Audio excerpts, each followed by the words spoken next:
All right. Well, welcome everyone. And thank you to those of you who are returning. Thank you very much. And for those of you who are new to the event, thanks for joining us for the first time. If you could all go ahead and mute yourselves, that would be great. Uh, I could also do it. I think we're good. All right. So I am Michael Chauvin Dalton, the director of the JKC Gallery, and probably the least important person on this call right now. So we have a really exciting show lined up tonight, and I'm going to hand it over to our Third Thursday founders, Heather Palasek and Habib Suab. So I will be moderating, looking at your questions, and we will try to get to all of those questions at the end of the talks. All right, take it away.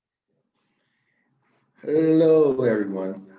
Thank you again for joining us on this third Thursday. Me and Heather, we appreciate it so much. This idea literally was formed between two evil geniuses just throwing ideas at each other. What can we come up with? Different things, and it's grown to such a great community right now.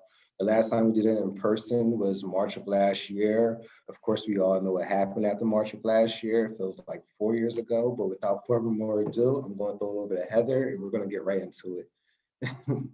Awesome. So I'm going to introduce tonight's artists to you, and I am so stoked about them. So before they start talking, I'm going to hype them up a little bit for you guys. We've got Julianna Foster and Cengiz Yar with us tonight. Julianna is based right around the corner from us. She's in Philadelphia. She is a fine art photographer and the interim director of the photo department at UArts in Philadelphia, where she is very involved in their arts program. She has been an artist in residence at the Philly Photo Art Center, where she was named a finalist for Emerging Visual Arts in Philadelphia, which is awesome. Her award-winning artwork has been exhibited around the world for over 20 years. And most recently, she was featured in Create Magazine and Lenscratch, which is where I found her work and just became immediately inspired and like enthralled by her work and had to have her on the show. Tonight, she is going to be sharing her series Geographical Lore with us. And I just can't tell you how much I'm looking forward to hearing more about that series. It's just incredible. She will be speaking first tonight. And then afterwards, we have Cengiz Yar tuning in from El Paso, Texas.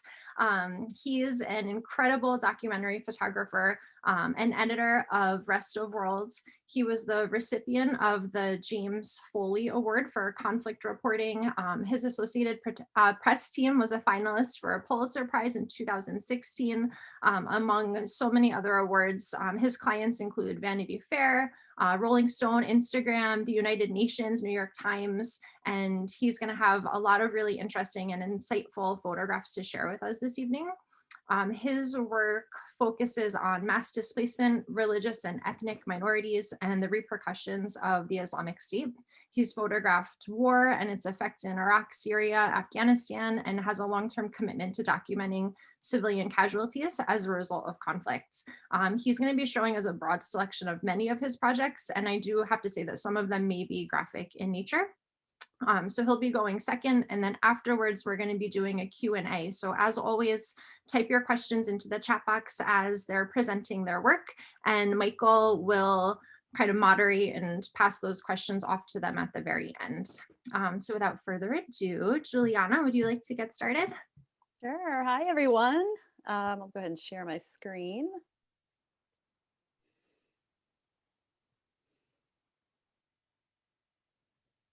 How's it look? Can you see it? Yeah, it's perfect. Okay, great.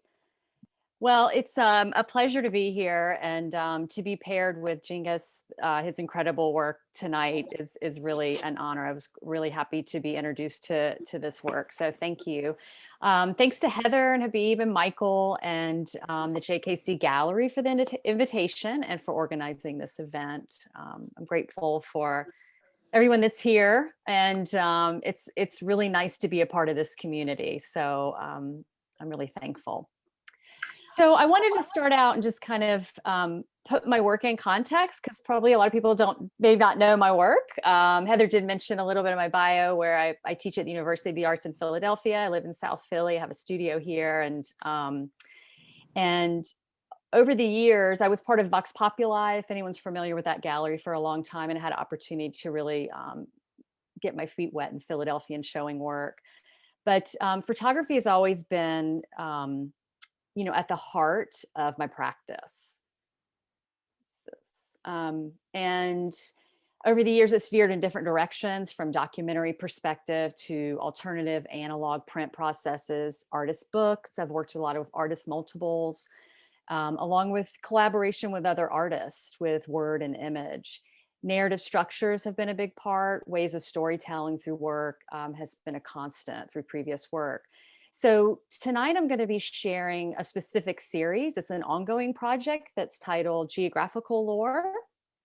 And I recognize geographical lore as a continuum that references my past series and projects, and with a focus on themes of constructed and invented realities. Again, various perspectives on narratives, linear, nonlinear, and exploring the photograph as both an object and an image.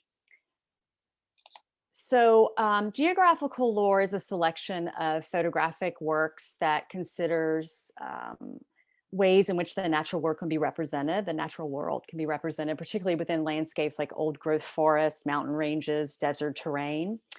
And it primarily comes from places that I've traveled, over the years, particularly California, Northern California, New Mexico, and Nevada, as well as other areas on the East Coast of the United States. And I'm really looking for places with unique geological and ecological features. So some of the subjects have been tidal pools, recording low and high tides, primarily forest ecology, and varying geological processes. Here's an example of that, geographical or tidal pool.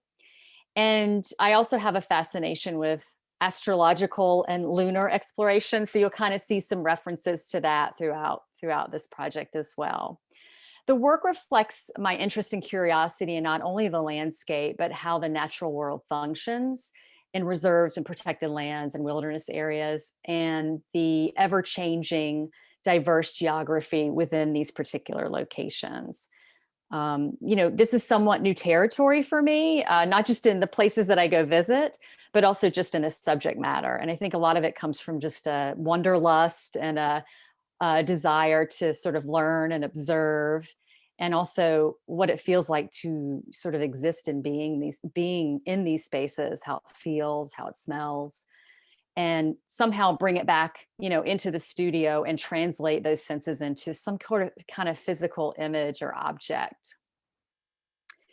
So through this work, I experiment with ideas of abstraction and representation, constructing and deconstructing images that I've documented of these places, and how environments function and evolve.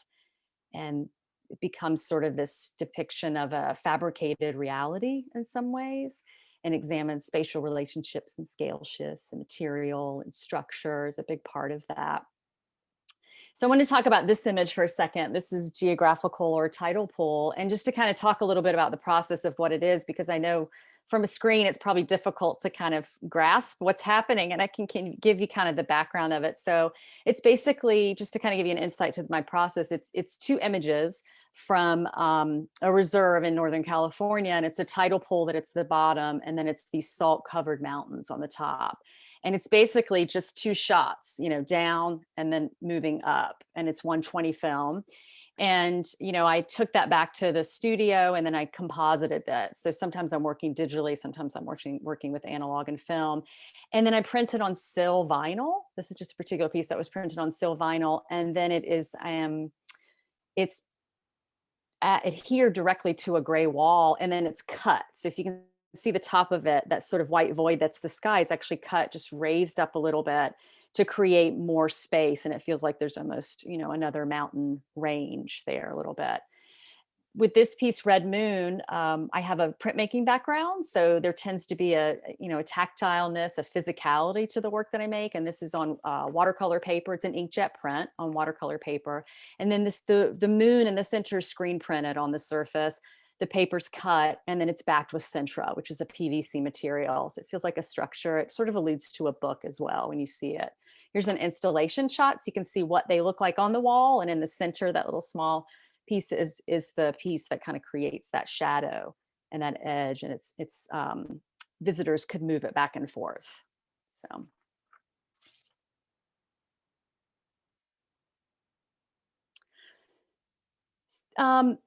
So, my process is sort of twofold when I work. There's the photographic documentation part, so of these locations, and I'm using analog and digital as using the camera as a recording device. I'm shooting in black and white and color. It allows me to collect images and then show habits in nature of both change and stability, and capture subjects that demonstrate this change and or stability over an extensive amount of times, like mountain ranges or sandstone cliffs or deserts, which we're kind of seeing here. And then shorter intervals like coastal bays and rivers.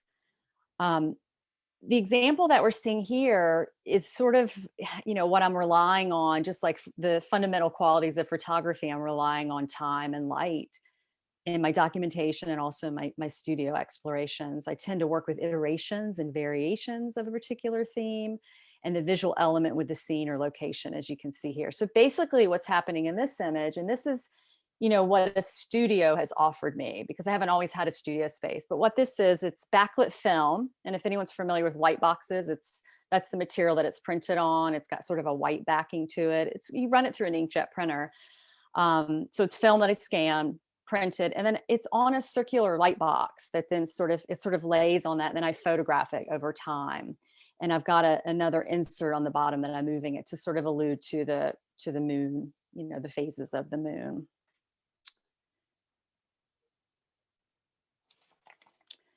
I have an archive that I work from. So, I don't necessarily on site of like out photographing, I'm not thinking about ultimately what the image will become. I'm also just experiencing the space, and the physicality of being in those spaces. But I do kind of think about the collection and then the archive and use that later. I also have a selection of 35 millimeter film from my father from Greenland when he lived there in the 60s. And that's what this is from an observation area in Greenland. And I've worked with that over the last year of just sort of thinking about how that relates to some environmental issues and things that are happening now. Most of the photographs that I take or that I have, I don't necessarily alter them or change them. I'm not someone that believes that every photograph needs to be changed. I appreciate and respect and admire the photograph for what it can hold and what it reveals as a document. But these are just some of the selections. Most of the work that I do alter is about less than a quarter of the photographs that I actually take. So it's just a very small portion of the images that I ultimately work with. And then the second part of my process is studio. So what happens when I get there, when I have this archive and I'm looking through things and I'm working through them, and this is just an example of image object. I really think about forms, and this is a rock form that I had found and photographed on the left. On the right, it's like I built I sculpted it. It's plaster, and then I rephotographed it. And then one on the object on the right finds its way in various parts of my work, just through like rephotographing it. I also make a lot of prints. A lot of the work doesn't live on the screen. It actually lives on a print. I print a watercolor, newsprint, backlit film, fabric, transparencies, and continue to think about photography in this way as source material. So here's an example of that, which is that little sculpture landform that I made, that I rephotographed and then made into a transparency and then printed it in the darkroom. So it's an 11 by 14 negative is how I, look at it. And then it becomes, a fiber-based print in the darkroom. And this is what it looks like. So in recent years, I tend to use the photograph as source material, in particular with this project, because I feel like it opens up possibilities for another way of understanding the subject. And it allows for an imagined space to expand on and to respond to. In this imagined space, creating images that feel sort of fantastical, tapping into utopian ideas, and in some cases commenting on or bringing attention to environments that have been compromised by our own interventions, or by natural phenomenon or natural occurrences. I tend to work with portals. Portals are something that you see often in the work, and portals lead to interiors, or in this case, an exteriors if the surface has been knocked through.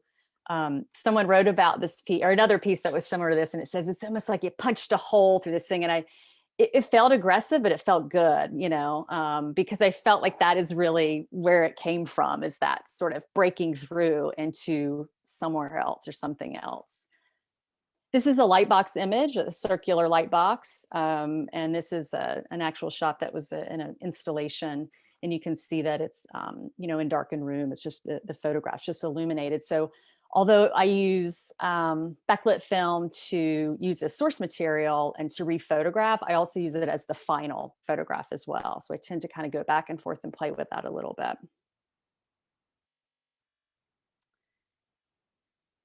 Transparencies are also something I find really fascinating. They're so close to the negative for me, so it's something that I'm always drawn to. My background is an analog. I fell in love with the darkroom about 25 years ago, and I've never gotten that far from it, even though a lot of my output of my work is digital. But I have over the years really become a process-oriented artist. It's something that I've sort of developed into. It wasn't where I sort of began. So it's an interesting transformation that's happened over the years.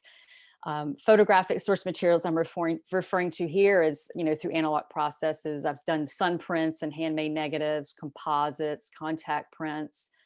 I tend to re-photograph things over and over again.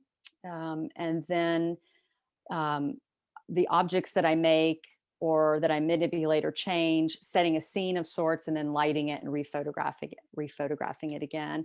The book is also a place for me to sort of explore. And through this process, the printed image now has become like the third or fourth generation of the original, revealing themselves as almost new landscapes or landforms that mimic some of the original images, yet they begin to speak to the facade or these invented spaces of reality. Well, at least that's my intention. That's what I hope. I try, I try for that.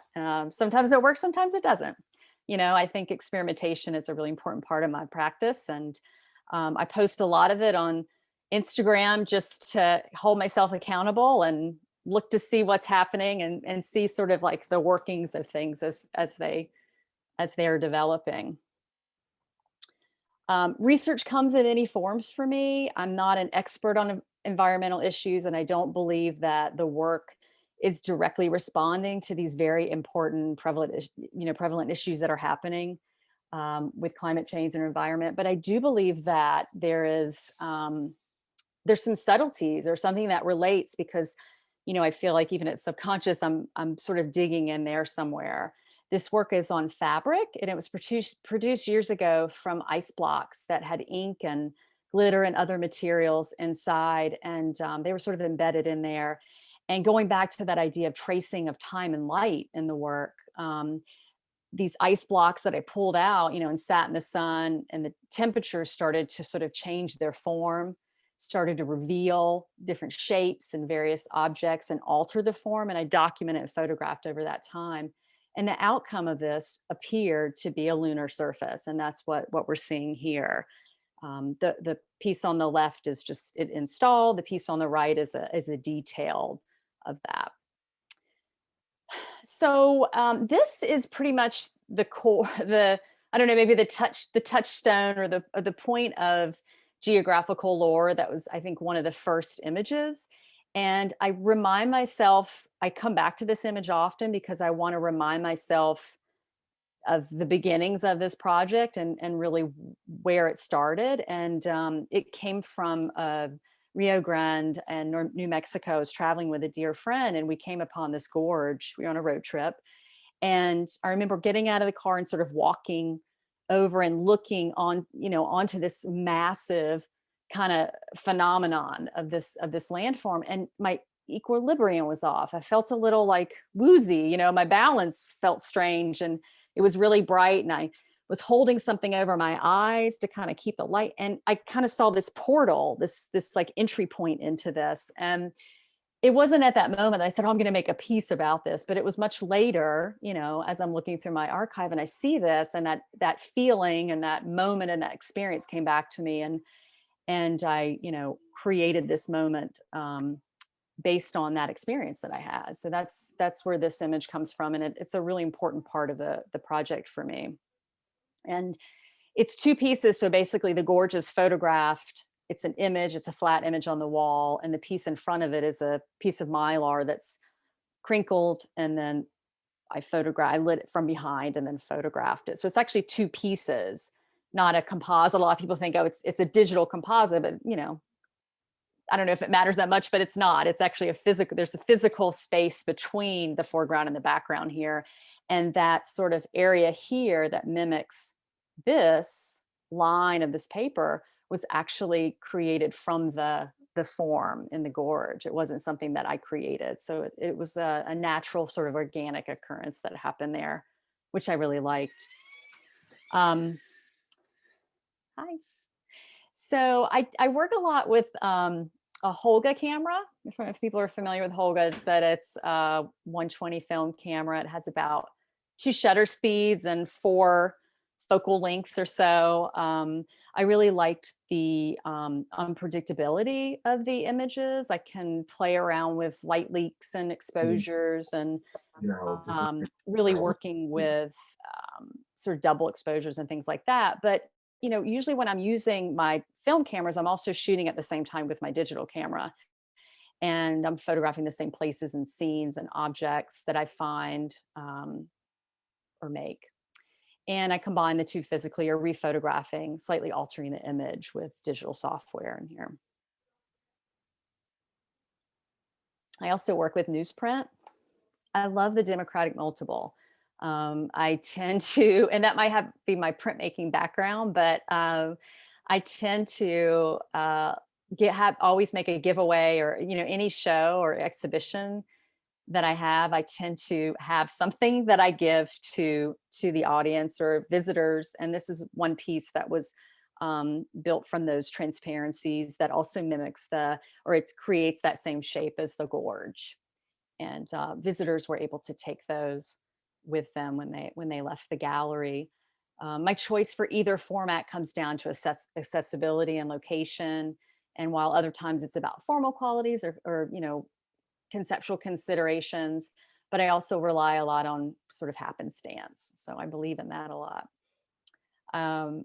What the studio environment gives me or provides me is a space for spontaneity. And there is potential in that space, slowing things down a bit, and trusting in my intuition, and recognizing the evolution of work or how it relates or comments on other work is something I try to stay really keen and aware of. And it's something that is a big part of my experience as an artist. This is another piece that was a light box. It comes from, again, that shape comes from the material, that mylar material that's rephotographed. And this is from my first exhibition with Geographical Lore. And I've been working on this project for a couple years. It still feels very new. Again, it's kind of new territory. I'm still exploring lots of areas and the meaning and the purpose of it all. But I feel like it's I feel like there's, again, a lot of potential there to work with. And I'm looking forward to future installations and openings where we can all be together and see these works in person. And because I feel like it's a really different experience than looking online. But so that's all I have. Thank you so much. I appreciate it. Thank you so much, Juliana. That was amazing. I knew I would love hearing about your work. Thank you. That's awesome. I love your work so much. Thank you. I'm going to get your information. I'm going to be picking your brain a lot. Okay, please do. Call me. Let's chat. I love to talk on the phone. Let's do that. All right, Heather. Take it away.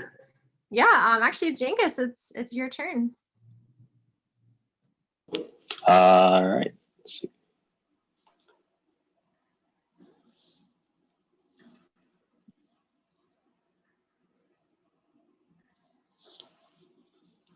All right. Hi, everybody. Thanks so much for joining us.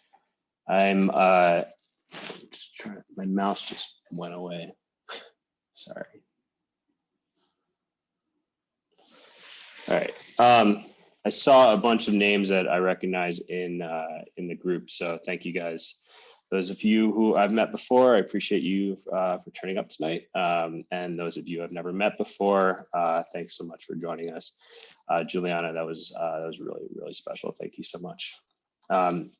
My name is Cengiz Yar. This is my handle on the Instagrams and the Twitters and the web. I use social media quite a bit. I think it's an important part of my use of photography. And I'll talk a little bit about that later. I've been working as a photographer, a documentary photographer for most of the past decade. Most of my work has been concentrated in the Middle East, where I started working in 2012, covering the war in Syria. That, you know, my focuses have transitioned quite a bit over the course of my life. But a lot of the work we're going to be talking about today and looking at today is focused on Syria and Iraq, and the battle against ISIS and the repercussions on the people of those two countries, and Mosul and Raqqa. I think it's important that you know, whenever I have the chance to talk about the things I photographed, that I also try to impress upon people the devastation that our nation has brought on the rest of the world. And this project specifically is talking about that and trying to address some of those issues, and showcase exactly what we've done elsewhere and the effects of our involvement in the world. When Americans have been, you know, when Americans are taught about the war against ISIS, rarely are the civilian casualties or the effects and destruction on the cities and countries that war has been fought and discussed at all. It's usually just al-Bakr Baghdadi and the militants, but rarely ever are we introduced to the people or places that these wars are taking place. This project specifically is, you know, a rough title is For the Sins of My Neighbor, and it's basically the, you know, compression of 5 years of working in Iraq and Syria and documenting this war. I haven't given a presentation on this in a while, so I apologize. I'm a little bit nervous. Basically, I started covering the war against ISIS in 2014, when it wasn't very well known in the U.S. or the West, and I've been trying to translate that through my stories and photographs back to a Western audience. I moved to Iraq in 2015 to live full time, so I could concentrate on documenting this work and doing it in a more full-time basis. And through that time, I worked for a variety of news agencies and magazines. And then any spare time or any spare money I had, I'd go out and photograph on my own and continue doing that work. I left the Middle East in 2017 after the battle for Mosul finished, and have since transitioned into a more full-time photo editing role at a variety of publications. But each year I spend large chunks of my time back in Iraq and Syria, continuing this work and other bodies of work. Obviously, this year has been fairly different.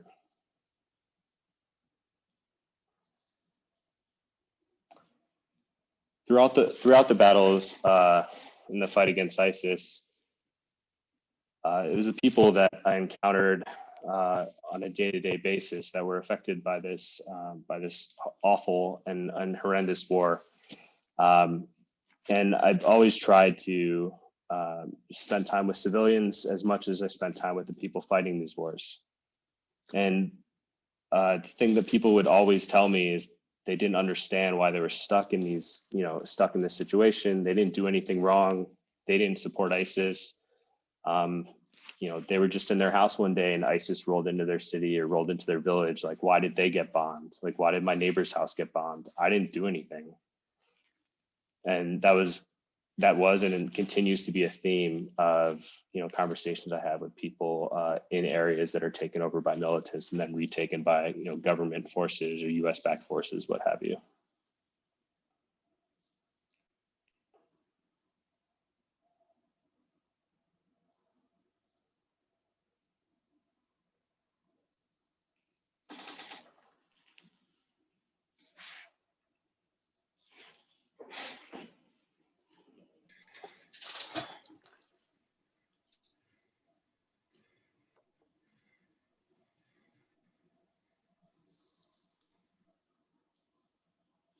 We'll never know the true death toll or true casualty toll for the war against ISIS or the battles against ISIS. There were thousands of casualties, and the U.S. and the U.S.-backed coalition don't recognize nearly as many as humanitarian groups and military watchers claim to have happened. There were multiple situations where we would find a house that had been hit with an airstrike, or a family that had been injured or lost a family member, and that was never recognized by any of the governments that were conducting this war. This picture in particular, right behind these buildings, there was a house that was totally wiped out by an airstrike because they thought that they thought that there was an ISIS sniper on the rooftop, and there were families huddled in the basement. They were all killed, and it took months of investigations for the U.S. to admit that how many people had been killed. We estimated that there were just over 200, and initially they had said it was like 10 or 20 or something like that, and they finally admitted it was just over 100, but I still think it was much higher. Throughout the war against ISIS, local groups are heavily involved too. So here we have the NSS, which was the National Security Force, the Iraqi, basically one of their SWAT units, arresting ISIS militants that they suspected or said were ISIS. I have no way to know if this guy was ISIS. They really don't know if this guy was ISIS. And that happens a lot, and that happened a lot throughout the fight, and continues to happen now, where it's somebody's word against somebody else's word, and whoever has the power or control is going to execute that. I don't know what happened to this guy. He was dragged out of the house in front of me, put his shirt over his head and thrown in the back of a truck. He could have been ISIS. He could have done terrible things, but he also could have just be a farmer or some dude trying to get by, and someone called him out.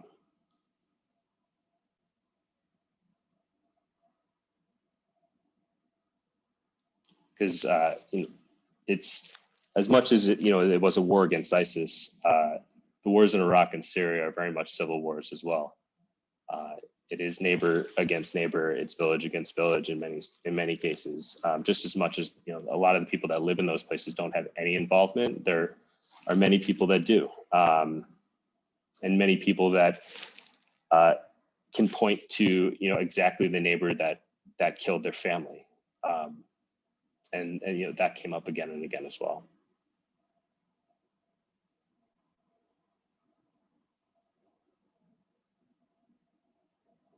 A lot of the guys that were fighting in this war on both sides, both ISIS and the Iraqi army, or the Syrian army, or the Kurds, are often very young. Just like many of our guys that fight abroad, 17, 18, 19 years old dudes that are mad that people are killing their countrymen, that want to fix their country to some extent, are in the army and signed up for revenge. Many of these places that the fight against ISIS is taking place have been at war for years. And if you're growing up in a society like that, you carry that trauma with you and into the things you decide to do. a common theme that I found among the guys that were fighting, be it 18 or 19-year-old dudes, was revenge. And obviously that, what I just mentioned, that trying to fix their country.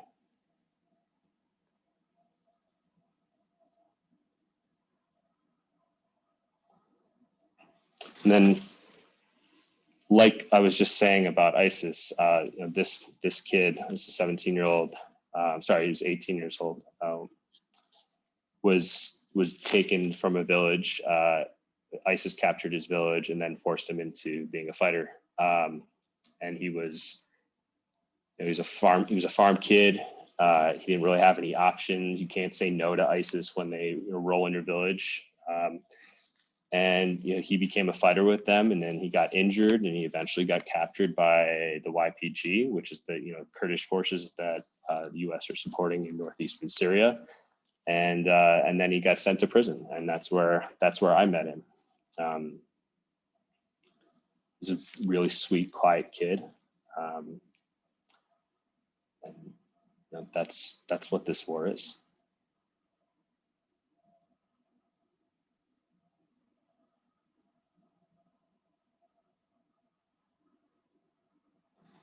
This is the aftermath of an airstrike. Sort of bodies being loaded onto a truck.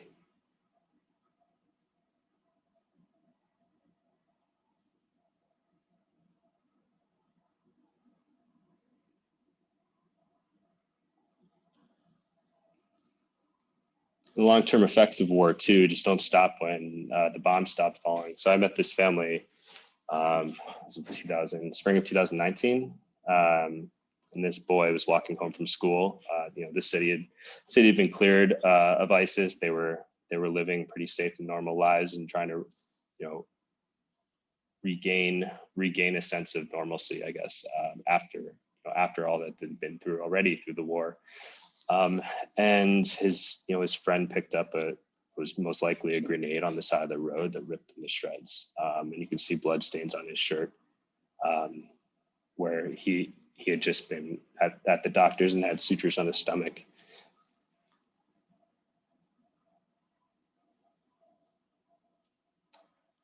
And the cost of war just isn't the human cost, or the cost of life. It's also the cost of infrastructure, of destroyed cities, of destroyed businesses, roads that you can't drive on, sidewalks you can't walk on. The long-term effects of destroying cities is something that Iraq and Syria are currently having to deal with and figure out ways to persevere through.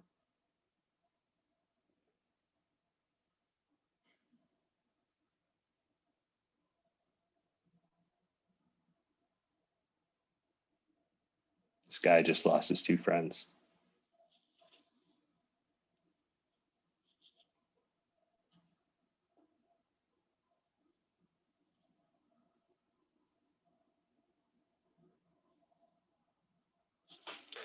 And then, so I'm just going to finish up touching on two other projects because I enjoy experimenting, and I want to just try to share a little bit of that too. Encourage you all to experiment if you do any photojournalism or documentary work. So one of my first big projects was just something I called Syria's Children, very aptly, which you can find on syriaschildren.com. It's a very long-term photography project looking at Syrian children spread out through the Middle East that have been forced into exile because of the Syrian war. It's currently at 250 kids that I met in Turkey, Iraq, Syria, or Jordan, and Lebanon. So the 4 countries with the highest population of Syrian refugees.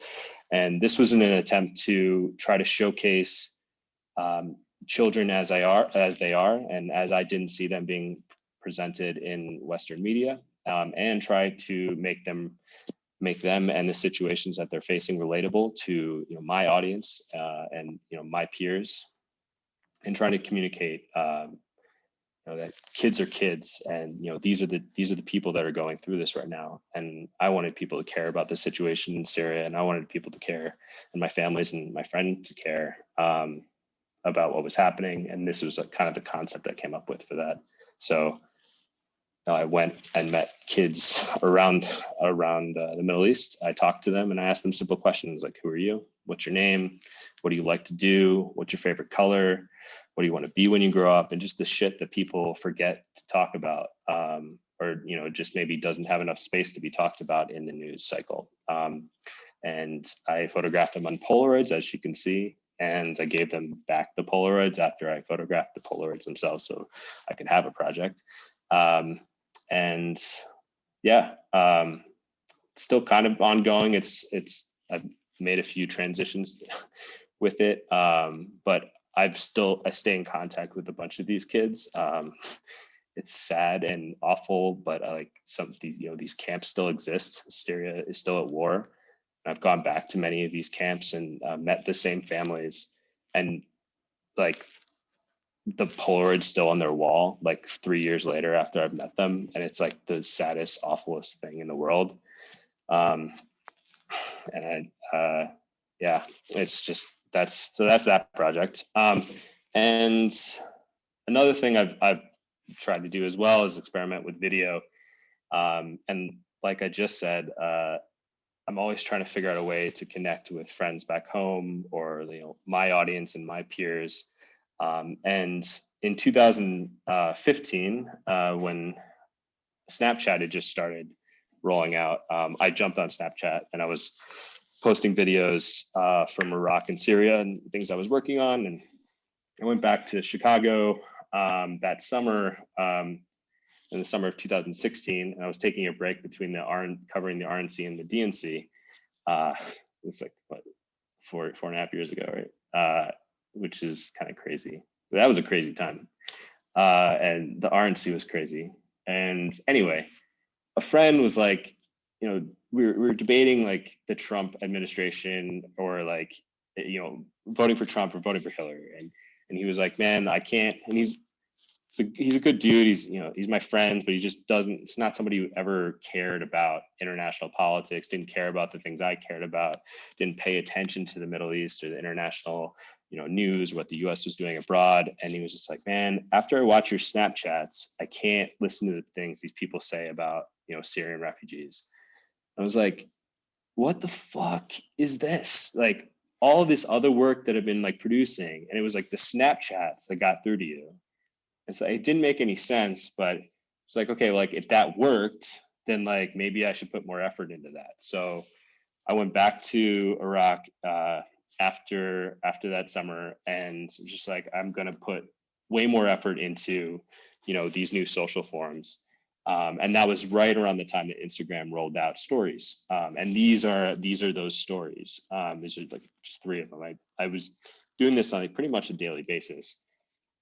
But it was before Instagram stories really got popular. And I was one of the first journalists to do it. And I helped like kind of set the tone for what this should be. And I was getting like 10,000 to 11,000 views a day, which is like kind of nothing if you think about it. But to me, that meant a lot. That meant, 10,000 people were experiencing or seeing what I was, experiencing and seeing on a daily basis. And that's like, this family losing their kids. And just to be able to communicate that to 10,000 people that I might be able to get through to like 1 or 2 of them was totally worth it. And yeah, that's it. Very, very here for questions. So let me know. Awesome. Thank you so much, Cengiz. It was really heavy, but very powerful presentation. And I'm glad that you're here. Sorry, guys. There was a warning in the. No, Yes, no. I did warn. And I'm glad you're here for questions, because it seems like there are quite a few that Michael will. Yeah. Yeah, that was amazing for the both of you. Cengiz, I want to just ask you this one first, only because it's relevant to the way you ended about representation in Western media and the children. Preston Resigno asked a question. I actually have a little piggyback onto that question. I was thinking about almost the same thing. Did you find the interest in your coverage year to year from publications wires, different? And what was the difference between the US, other parts of the world? And on top of that, then did you also find that different photos or different kinds of photos would be published in different regions? Um, okay, I see the question. Sorry. Oh yeah. Yeah, I Is there mean, yeah. the interesting coverage in the middle, and Iraq and Syria kind of flows with big events. And then after 2016, obviously Trump started to suck all the oxygen out of the air, and all the attention has been on him for the past 4 years, as we all know. So, but a difference in like actual pictures. Oh, you froze up a little bit. Oh, Was all like, if someone was hiring me, they were kind of hiring me for, general, kind of this like the same stories. Sorry, my okay. internet's being a I know little bit weird. there's a history, you know, in the United States of censoring the more violent images, all the way back to, you know, World War I, right? Yeah, I've had editors just not use my most violent images, and like that's totally fine. You know, it's on them and their publication to make the decision they want. I've also personally censored a lot of stuff. I don't show most of like the most gruesome things. It's like I like to think, and like I encourage most people, anybody who's working in photojournalism, to think really hard about what that line is between gore and like basically violence porn, right? And what you're trying to communicate and the story you're trying to tell. I think I've done a pretty good job of it, and I try to question my whatever I put out there. Right. Yeah. And then so Juliana, this is for you from Alex Zeppeli. I'm sorry if I mispronounced that. When did you introduce the light box into your photography? Oh, so the light box came in pretty early. I was working, so I'm very heavily influenced by cinema, sequencing of images. And so I did a series of work from a existing narrative that I used light boxes with, and they sort of illuminated the room. It was the only light in the room, and there was about 12 pieces. And it just felt so connected to to the the cinema part of it, to the filmmaking part of it. And so it seemed to make sense. And then I got kind of seduced by the light box. You know what I mean? It's like you get kind of seduced by it because it's just so lovely, and I just love the material. And I think there was a point where I recognized that the purpose didn't make sense. So I had to kind of let go of it for a long time. And I really did. I didn't work with it until probably about a year ago with this geographical lore project. And I started printing on backlit film, just again, to use it as source material, and then did one piece with a circular light box. And that's, so I said I have to hold myself off from it, but I think it was from that cinema influence is where it all started. Yeah. Do you want to ask Cengiz your question? You asked about Oh, I did have, agency. I did. I was curious about, well, there's so many great questions for you, so I'm interested in hearing it. But I was wondering if you were, and you might have mentioned this, were you there alone? Were you traveling alone? It looked like you might have been with another person, but I was curious if you're working with an agency and if you had a fixer while you were traveling. Sorry, I didn't realize, like, there are a ton of questions. I didn't see them all, and sorry, I didn't see yours, Juliana. Yeah, so I almost always work with a fixer because I don't speak Arabic that well. And it's obviously important to know the language and, people that can get you out of bad situations if you find yourself in them. And I think working with fixers has made my life a lot safer and helped me do my job effectively. So I always work with fixers. I lived there, so like I rented a house, and my partner stayed with me. I stayed with a few other journalists, and I worked with the same people pretty frequently. So the guy who's in a lot of those videos at the end is named Campbell McDermott. He's the Telegraph correspondent now in Beirut. He was not when he was, and him and I were living together. And we spent a lot of time just like hustling and just trying to find stories and trying to sell stories, and then working as much as we could on the side. And then whenever we got assignments, we tried to pass off work to each other. And there were a bunch of other people that I worked with as well. So there's not a whole lot of people that do this type of stuff. So you kind of stick together and you make your circles, and then you split costs where you can. Yeah. Actually, Juliana, I had a question for you. The use of the material like the mylar, and some of it was paper as well, I think, right? Is Yeah. that kind of ephemeral material? Is that an allusion to the sort of, I don't know, fragility or the potential loss of natural monuments and you can't necessarily show real shifts in nature and monuments in our lifetime, right? Is that an allusion to that, the idea that there is change? I mean, I think so. You know, I sometimes am hesitant to say this is directly about that, but I know that it's influence. Like the piece that's on fabric, that looks sort of like that lunar surface. You know, I had just been reading this NASA report when I was making that work, and didn't again recognize it till later, where I put everything together. You know that in Greenland, there are these emissions and things that are being released into the atmosphere because of the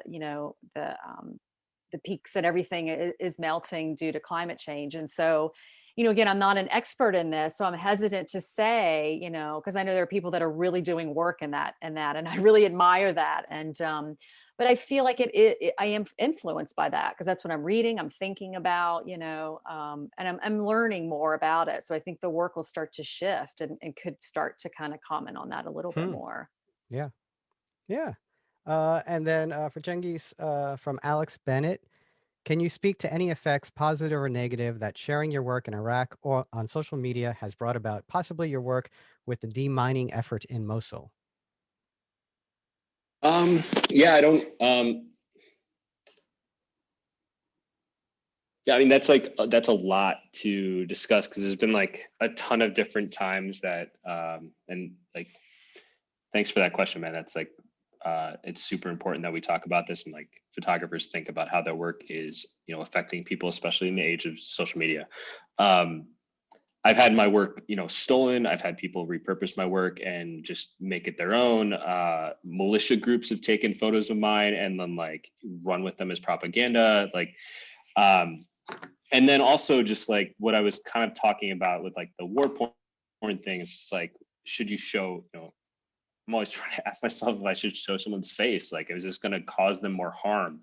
Um, and in 2015, I posted a photo. I was on a location. I posted a photo live showing people as they were fleeing a situation, and their faces shown. And this is way before the conversation about like, should we show faces or anything. So I wasn't thinking about it at all. And it was very stupid of me at the time. But I posted it online, and then it was like the first wave of people that were fleeing this village. And then, the next day, the UN was like all up in my face at like a screening center, being like, "How can you put these people at risk? Like, their families are still there. Like, ISIS might be killing their families because they know these people escaped." And that was, that was just an awful situation to go through. And like after that, obviously, like every other situation I encountered, I tried to treat it with, a similar lens. It wasn't something I had considered before. It was the first time I'd seen families fleeing an ISIS area. So I hadn't really considered it. I was just trying to prioritize agency that this was happening and that people needed to pay attention to it versus the real concern, which was those people's safety, which I should have been prioritizing first, but wasn't considering. But there's like a million other examples of me fucking up if you guys want to ever hear about them. And then from Gul, now Gul, I butchered your name last time. So, so at some point you're gonna have to tell me how to pronounce your name. Gul Savikoglu. One of the images I'm curious about, what's the story behind it? The one that 5 people were lined up blindfolded standing in front of the wall. Yeah, so that was the fall of 2016, near the beginning of the battle for ISIS, and Iraqi forces were moving into the city. And this was in a Kurdish area, and Iraqi civilians and Arab civilians were fleeing from ISIS territory into Kurdish-held territory. And the Kurds were very suspicious of all these people that were fleeing. And so any of the men that came out of these groups, they were blindfolding and, basically questioning and torturing. And, we went to one of these screening areas like, which is like basically an detention area. That again, like why like we never heard about that here. Like, why would you hear about that? But like that's what was happening. So like Arab civilians were getting screened as they were leaving these areas, and the Kurds were torturing many of them, and these were guys waiting for their turn. I took 5 snaps in that situation, and a guy, like one of the security guys, came out and threw us out, and that was the end of that day. I'm very lucky that they didn't delete the cards. Ivor Prickett, who works with the New York Times, we were working together that day. His photo from that day was published somewhere in like a big piece, but like that did get like, it got a ton of press that day, which was, or like on that story. So like we were super happy about that. Yeah. From Tamara Torres, was it harder to photograph women's experience or their circumstances? Yeah, so I do not have the ability in Syria and Iraq to photograph female experiences anywhere near what my female colleagues have access to. Just like very bluntly, it's, I am not welcome into the same spaces, and I don't feel comfortable photographing them just because I'm very familiar with the culture at this point. So yeah, it's very, very different. I've been welcomed into a few situations where I've been able to photograph women. It's not as easy. Yeah. We have 2 for Juliana, from Thomas Mulvey. Thank you both for your time. I'm wondering if there's an environment you have yet to capture or abstract. Also, if your imagined spaces in the future will contain more grounding, less anonymous features. Hey, Thomas, good to see you. Thank you for the question. So, last summer I was supposed to go to Nova Scotia with a friend that I travel with, and we had plans. And I really want to go to the Bay of Fundy. That was my area that I wanted to document.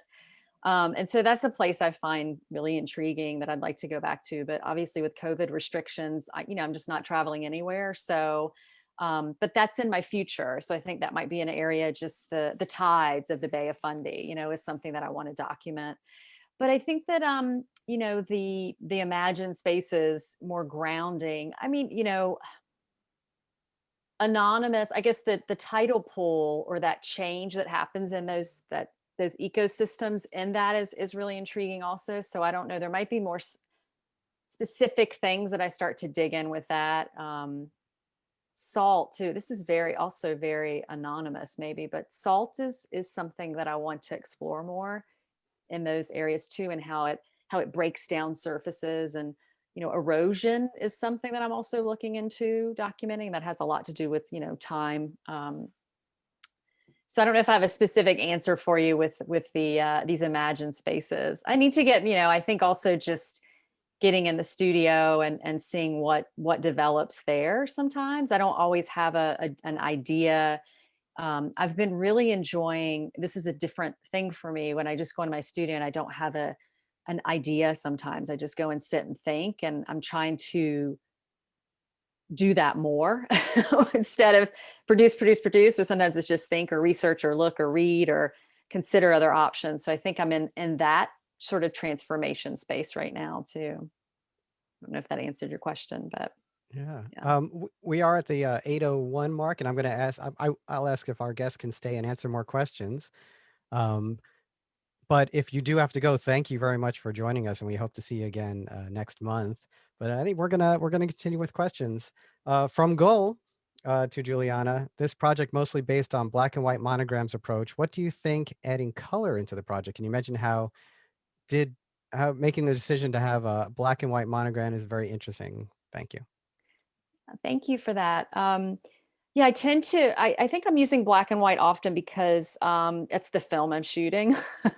That's, is just a basic entry point. It's the film. I just feel there's so much specificity and color, and I feel like I'm trying to break the reality of a scene in some ways, or how we would see those that see, you know, most of us see in color can kind of go into these spaces and what it looks like in real life and what it looks like in this sort of fantastical imagined space. And I think that so I don't know if you remember one of the first images, it was a diptych that I showed, and it was this mountain range, and there's this little line of red thread that pulls into this area. And I tend to think of color as cautionary.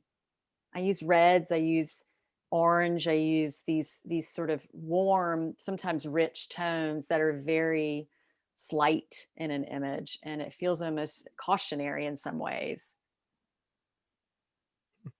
And for Cengiz, from David Timothy, please talk about the image with the blindfolded man and your decision to take it. I think we Yeah, actually. I mean, Oh, I think that we was just the- touched on that. That was the 5? Yeah. Yeah.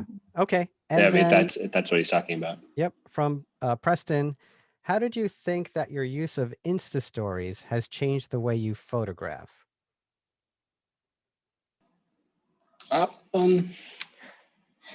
Yeah, probably. I'm just doing more. But I mean, my ultimate goal, like whenever I'm out photographing, is to just document what's happening and to like capture what's happening. And you know, if that's on an iPhone, or if that's with a DSLR or like some other camera, then like whatever. And I guess it definitely, I mean, it definitely has, because I'm shooting video with my phone. And if you've ever run into me at like a protest or something, like it's just like me like this, like like I look like an idiot. So yeah, definitely. I just want to say one little last note, Cengiz. I found it amusing that you were nervous talking to us with the work you do. Yeah, I mean, I gave a bunch of like student talks this year, but like I haven't really spoken to like my peers in a long time about like my work, and I haven't shown that project, you know, that as that project. I've shown selects from it before, or tried to explain it, and I didn't do a very good job. I'm also extremely tired, and Yeah. I have a child, and I'm not sleeping very much right now, so I apologize to you guys all. Do you see that question from Gul about the difficulty of having your Turkish name attached? How you were approached with that name? Did that cause you any problems? In the Middle East, no. It's like it's super easy because everybody knows what my name sounds like. It's only in the US that like people avoid saying my name because they don't know how to pronounce it, even if they've been like my friend for a few years, and they're just like keep messing it up. So like people actually like avoid. I noticed this, like people avoid saying my name because they don't remember how to say it. All right, Heather and Habib, you want to close us out a little? Me? I would love to close us out. Juliana and Cengiz, I cannot thank the two of you enough. I'm feeling so inspired tonight. You guys did an amazing job. I loved your presentations. Thank you just so much for giving us your time and being a part of our community here in Trenton, New Jersey. We just can't thank you enough for coming and sharing your work with us. Yeah, Thank you so much. I couldn't have said it any better. These talks are so good. I'm so inspired by both of you, from my work all the way around the full spectrum, just our installation, which you capture. I want to talk to you just for like 5 minutes when we get off of publicly airing. And thank you guys so much. I can't wait to see you next month. Okay, guys? Be safe out there, everyone. Yeah, and thank you, everyone. Thanks again. Thanks to our guests, and thanks to Heather and Habib. And we'll see you all next month. Yeah, see you next Thank month. you. Thanks, everyone. Thanks a lot. Thanks, Bye, everyone.